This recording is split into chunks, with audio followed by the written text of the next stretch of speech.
Hello and welcome to the Media Box at the PACE plenary session online and in Strasbourg. If we want to travel internationally, go to concerts, major sporting events or anywhere where large crowds gather, there's a chance we might need a COVID-19 certificate or a passport. The idea is already taking shape in some Council of Europe member states. But what are the human rights and legal implications of introducing a passport or certificate? To discuss this, I'm joined here in the Media Box by Damien Cottier, the Swiss parliamentarian whose report on the subject has been adopted by the Parliamentary Assembly. Damien Cottier, first of all, congratulations on having your report adopted by PACE. What would you say has been the greatest achievement in having that report discussed by PACE, by the Parliamentary Assembly? For me, the most positive thing in this discussion we had here at the Council of Europe was that everybody that intervened in this discussion, and there were more than 20 colleagues from all over Europe discussing this point. Everybody agrees that we have to find the right balance between, on one side, you have the COVID passes or certificates, which will allow us to recover some liberties, actually, to be able to go in some events, for example, a concert or a football match. We will have this possibility to recover these liberties. But on the other side, the certificates can, if we are not careful enough, can divide the society in different categories. The people having the right to do some certain things and the other one who don't have this right. And discussion showed that the governments should be really very careful to find the right balance between these two poles in order to be able to reopen the society but not discriminate within the society. Now, there are already some Council of Europe member states plus the European Union with a variety of apps and digital passes, certificates showing vaccination and indeed infection status. How easy will it be to find a common standard there?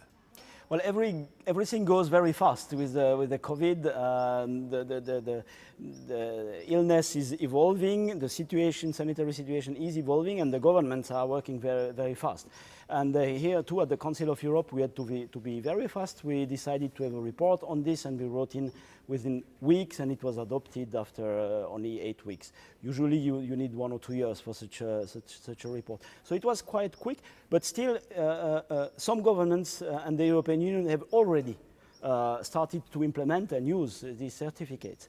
What we try to do is tell them, be careful in the way you do it. You have to possibly to adapt certain things to not create discrimination. And yes, you need a good technical coordination.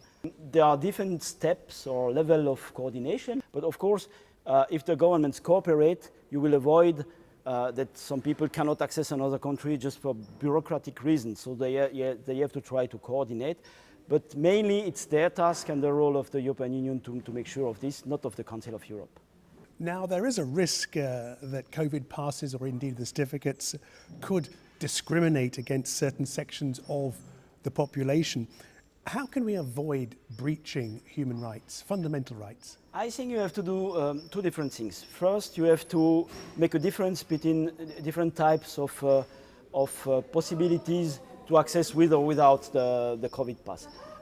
For example, if it's not the same thing if you cannot access a football match or a big concert, or if you cannot go to school or to hospital or to social services. There are certain services where you cannot discriminate. Everybody has the right to access with or without a COVID pass. And for certain different type of events, like I mentioned, the concert with maybe 1,000 persons, it's not a too big problem if for a certain period of time only people with a COVID certificate are allowed to access for sanitary reason, for public health reason. That's the first thing. And the other thing is to make sure that you don't have access to the pass only if you are vaccinated. Because some people are not yet vaccinated, some people will not be able to vaccinate because they have health issues, and some other people don't want to vaccinate, and there is no obligation for that. And there shouldn't be an indirect obligation to vaccinate. So what you have to do is to make the pass accessible also for people who have recovered from COVID-19, but also for people who have been tested negative. And if you do that, then everybody have the possibility to access a COVID certificate or a pass, and then you don't have discrimination. Now, COVID passes and indeed certificates, they require a huge amount of data. How can we guarantee data security here? That's a very important point because it's not only a huge amount of data, but it is also very sensitive data because it's about your health. And that's protected by human rights conventions and conventions of the Council of Europe and also national legislation.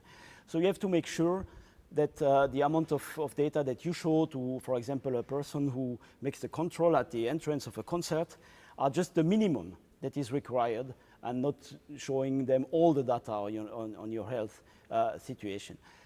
You have the technical possibilities to do that, also with digital certificates. What we say here at the Council of Europe is we tell the government, be careful with that.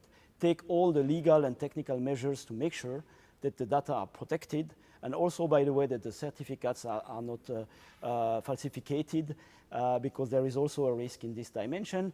The technical tools, they do exist, but we need the political willingness to really implement strong technical security measures. Let's hope that works. Damien Cottier, thank you very much indeed for joining us here in the Media Box. Thank you so much.